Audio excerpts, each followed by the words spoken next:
High students, welcome to Piyali's classroom. আজকে চলে এলাম নতুন একটা ভিডিও নিয়ে।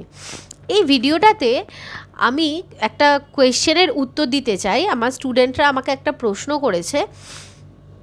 সেই প্রশ্নটা হলো, তারা বলছে যে ম্যাম, অনেক সময় এরকম হয় যে যে কোনো একটা সাবজেক্টের একটা টপিক হয়তো খুব কঠিন মনে হচ্ছে, তো সেই কঠিন টপিকটাকে আমরা কিভাবে পড়ব, কিভাবে আমরা সেটাকে সহজভাবে পড়ে সেটাকে মুখস্থ করতে পারবো, সেটার জন্য আমাদের কি করতে হবে। তো খুব গুরুত্বপূর্ণ একটা প্রশ্ন, কারণ ধরো একটা সাবজেক্টের মধ্যে যে কটা টপিক থাকে, যে কটা চ্যাপ্টার থাকে, প্রত্যেকটা চ্যাপ্টার কিন্তু সহজ হয় না, বা প্রত্যেকটা চ্যাপ্টার কিন্তু একই ধরনের নয়। দেখা গেল 7টা বা 8টা চ্যাপ্টার রয়েছে, 7-8টা চ্যাপ্টারের মধ্যে থেকে 2-3টে চ্যাপ্টার কিন্তু একটু কঠিন থাকে, বা কোনো কোনো চ্যাপ্টারগুলো অনেক বড় থাকে। তো সেক্ষেত্রে কি করব? তো সেক্ষেত্রে কি করা যেতে পারে সেটা সম্পর্কে আমি তোমাদেরকে আজকে কয়েকটা বিষয় বলবো। যেটা হলো, দেখো, যখন তোমাদের কোনো একটা চ্যাপ্টার পড়ার সময় মনে হচ্ছে যে চ্যাপ্টারটা খুব কঠিন এবং চ্যাপ্টারটা অনেক বড়, এত বড় চ্যাপ্টার কিভাবে শেষ করব। তো তার জন্য রইল আমার কয়েকটা টিপস। সবার প্রথমত একটা জিনিস মাথায় রাখবে, যেটা আমি সব সময় ক্লাসে বলি স্টুডেন্টদেরকে, যে যেদিনকে কোনো স্যার বা ম্যাডাম যে চ্যাপ্টারটা বুঝিয়ে দিচ্ছে, অবশ্যই তার 24 থেকে 48 ঘন্টার মধ্যে সেই চ্যাপ্টারটাকে পড়ো। একবার, দুবার, তিনবার রিডিং পড়ো। কেন কি, তোমরা বেশিরভাগ ক্ষেত্রেই এটাই করো যে তোমরা টিউশনে যাচ্ছ, পড়া বুঝিয়ে দিচ্ছে স্যার বা ম্যাম, তোমরা ওটাকে নিজেদের মতো করে রেখে দাও। এবার যবে গিয়ে স্যার বা ম্যাম পড়াটা নেবে বা এক্সাম নেবে, তবে গিয়ে তোমরা সেই পড়াটা পড়তে শুরু করো। এটাতে কি হয়, তোমরা যে পড়াটা বুঝেছিলে তার যে মেমোরিটা, সেটা কিন্তু আর থাকে না। যেটা ম্যাম বুঝিয়ে দিয়েছিলেন সেই বিষয়গুলো কিন্তু তোমরা সবটাই ভুলে যাও অতদিন পরে। এবার তখন গিয়ে যখন তোমরা মুখস্থ করতে বসো, সেটা তোমাদের কাছে খুব কঠিন বলে মনে হয়। সব বোঝানো তোমরা ভুলে গেছো, একটা চ্যাপ্টার যেটা নিজেকে পুরোটা তৈরি করতে হয়। এটা কিন্তু খুব কঠিন একটা বিষয় তোমাদের কাছে। সেই জন্য আমি তোমাদেরকে বলবো যে যে চ্যাপ্টারগুলো প্রত্যেকটা চ্যাপ্টারের ক্ষেত্রেই তোমাদের স্যার বা ম্যামেরা পড়িয়ে দিলে, তোমরা সেই চ্যাপ্টারটাকে কিন্তু তৎক্ষণাৎ বাড়িতে গিয়েই তোমরা সেই চ্যাপ্টারটাকে 2-3বার করে রিভিশন করে ফেলো। এবার হয়তো দেখা গেল কোনো একটা চ্যাপ্টার হয়তো খুব কঠিন, বা হয়তো পড়তে একদমই ভালো লাগছে না, এরকম কিছু চ্যাপ্টার থাকে যেগুলো পড়তে ভালো লাগে না। সেগুলোর ক্ষেত্রে কি করব? যে চ্যাপ্টারগুলো এরকম থাকবে, সেই চ্যাপ্টারগুলোর ক্ষেত্রে আমি বলবো পুরো চ্যাপ্টারটা একসাথে পড়বে না। প্রথম আমার বলার হলো কি, প্রথম টিপস হলো পুরো চ্যাপ্টারটা একবারে পড়বে না। চ্যাপ্টারটাকে কতগুলো ভাগে ভাগ করে নাও। 2টো বা 3টে বা 4টে ভাগে চ্যাপ্টারটাকে ভাগ করে নাও। 3টে বা 4টে করে পাতা রেডি করো, এবং তার জন্য একটা নির্দিষ্ট সময় বেঁধে নাও যে আগামী 7 দিন বা 15 দিনের মধ্যে এই চ্যাপ্টারটাকে পুরোটা ভালো করে রেডি করব, কিন্তু প্রতিদিন এই চ্যাপ্টারটা 2 পাতা করে পড়ব। তাহলে যদি তুমি প্রতিদিন ওই চ্যাপ্টারটার 2 পাতা করে পড়ো, আশা করি 7 দিনে তোমার 14টা পাতা কিন্তু পড়া হয়ে যাবে। 14-15টা পাতা ম্যাক্সিমাম একটা চ্যাপ্টারের থাকতে পারে।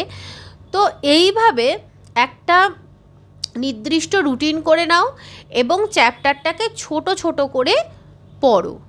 এটা হলো প্রথম কথা। দ্বিতীয় কথা হচ্ছে কি, এই যে ছোট ছোট করে চ্যাপ্টারটা পড়ে ফেললে, পড়া হয়ে গেল, তারপরে প্রত্যেক দিনই চ্যাপ্টারটাকে রিভিশন করো। মানে ধরো দেখা গেল যে নতুন একটা চ্যাপ্টার পড়তে বসছো, কিন্তু তার আগে ওই চ্যাপ্টারটারই কয়েকটা পাতা একটু চোখ বুলিয়ে রিভিশন করে নিয়ে তারপরে আবার নতুন চ্যাপ্টারে চলে যাও। কারণ একটা বইতে সব কটা চ্যাপ্টারই কঠিন বা সব কটা চ্যাপ্টারই পড়তে ভালো লাগে না, এরকম কিন্তু থাকবে না। তাহলে যেটা ভালো লাগছে না সেটাকে জোর করে ভালো লাগাতে যাবে না, সেক্ষেত্রে কিন্তু তোমার পড়াটা একদমই মুখস্থ হবে না। তার থেকে ছোট ছোট করে ভাগ করে নিয়ে যদি সেটাকে পড়ো তাতে দেখবে তোমাদের প্রেশারও হবে না এবং জিনিসটা খুব সহজেই তোমাদের মুখস্থ হয়ে যাবে বা মনে থাকবে। তো যেটা বললাম, ফার্স্টে ছোট ছোট ভাগ করে পড়া, দ্বিতীয়ত হলো রিভিশন করা। পড়া হয়ে গেল, তারপরে যখন নতুন চ্যাপ্টার পড়ছো তখন ওই পুরনো চ্যাপ্টারটাকে রিভিশন করো বারবার করে। এবং তার সাথে কি তৃতীয়ত বলবো, ছোট ছোট করে যদি মনে করো ইম্পর্টেন্ট যে পোর্শানগুলো রয়েছে সেগুলোকে একটু লিখে প্র্যাকটিস করো।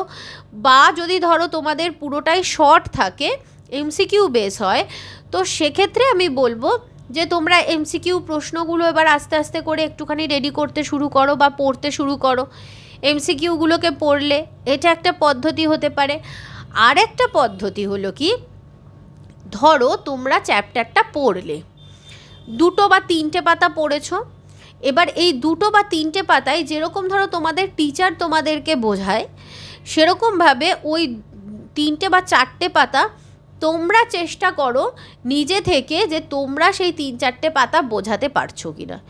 নিজে থেকেই মনে করো না, সামনে কোনো একটা পুতুল রেখে নাও, মনে করো তাকে তোমরা বোঝাচ্ছ, এবার দেখো তুমি কতটা বোঝাতে পারছো। তুমি যে 2 পাতা পড়েছো সেই 2 পাতা তুমি কতটা বোঝাতে পারছো। তাহলে 2 পাতা পড়ে যদি তুমি 2 পাতা বোঝাতে পারো, তার মানে ওই 2 পাতা তোমার রেডি হয়ে গেছে। আর যদি তুমি না বোঝাতে পারো তাহলে তোমাকে মনে করতে হবে যে না, আমার ওই 2 পাতা হয়নি। এইভাবে করবে। এবং শেষ আমি বলবো যে বারবার করে নিজের মাইন্ডে যেটা পড়েছো ওটাকে রিকল করার চেষ্টা করবে, যে যেগুলো পড়লাম সেটা আমার মাথায় আছে কি না। শোয়ার সময় হোক বা ধরো তুমি অবসর যখন বসে আছো সেই সময় হোক, সেটাকে বারবার রিকল করার চেষ্টা করবে। আর কি করবে, ধর যদি এমসিকিউ পেপার হয় তাহলে বারবার করে এমসিকিউগুলোকে একটু রিভিশন করার চেষ্টা করবে। আর যদি সেটা দেখা যায় যে ব্রড কোয়েশ্চেন সেটা থেকে আসে, তো সেক্ষেত্রে আমি বলবো যে চ্যাপ্টার থেকে যে কোশ্চেন আনসারগুলো লেখানো রয়েছে সেই কোশ্চেন আনসারগুলোকে ভালো করে রেডি করে সেগুলোকে বাড়িতে না দেখে লেখা প্র্যাকটিস করবে। আর যদি এমসিকিউ হয় তাহলে ওই চ্যাপ্টারটা থেকে এমসিকিউগুলো বাড়ির যে কোনো কাউকে বলবে যে এমসিকিউগুলো যেন তোমাদেরকে ধরে দেয়। এবার যখন এই এমসিকিউ পড়াটা ধরবে তখন সেক্ষেত্রে মাথায় রাখবে যে আগে রিভিশন করে নেবে, করে নিয়ে তারপরে তোমরা পড়াটা দেবে। এবার দেখা গেল তার মধ্যে থেকে কিছু কোশ্চেনের উত্তর দিতে পারলে না, সেগুলোর পাশে ক্রস দেওয়া থাকবে, সেই জায়গাগুলোকে তোমরা আবারও পড়ে নেবে। তো আজকের ভিডিওটার মাধ্যমে আমি তোমাদেরকে এই সমস্যাটার সমাধান বলে দিলাম। এইভাবে করো, আশা করছি তোমরা অনেকটাই কিন্তু এই সমস্যা থেকে বেরিয়ে আসবে। এবং যে চ্যাপ্টারগুলো এরকম রয়েছে চেষ্টা করবে সেই চ্যাপ্টারগুলো বছরের প্রথম থেকে, মানে অনেক আগে থেকে সেই চ্যাপ্টারগুলো পড়া শুরু করতে, কারণ সেগুলো পড়াটা শেষ করতে কিন্তু অনেকটা সময় লাগবে। আর যেগুলো ধরো তোমাদের ইন্টারেস্টিং চ্যাপ্টার লাগছে সেগুলো তাড়াতাড়ি পড়া কিন্তু রেডি হয়ে যাবে। কাজেই সেগুলো যদি শেষের দিকে রেখে যেগুলো একটু এরকম লেন্দি বা একটু মনে হচ্ছে বোরিং চ্যাপ্টারগুলো, সেই চ্যাপ্টারগুলোকে বছরের প্রথম থেকে ভালোভাবে পড়ার চেষ্টা করো এবং ওগুলোকে ছোট ছোট ভাগে ভাগ করে নিয়ে পড়ো।